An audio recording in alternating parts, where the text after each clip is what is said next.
Қайырлы күн достар, Көкшетау қаласындағы номер 18 орта мектеп лицейінде кезекші сыныптарының сабақтары қалай өтіп жатқанын тамашалаңыздар.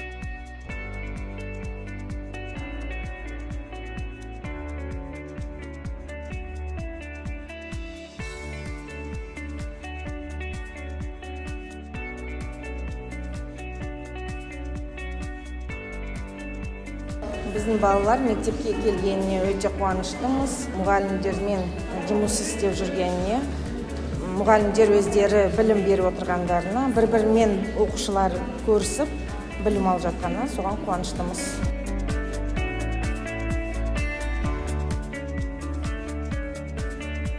Менің атым Малғаждаров Уан.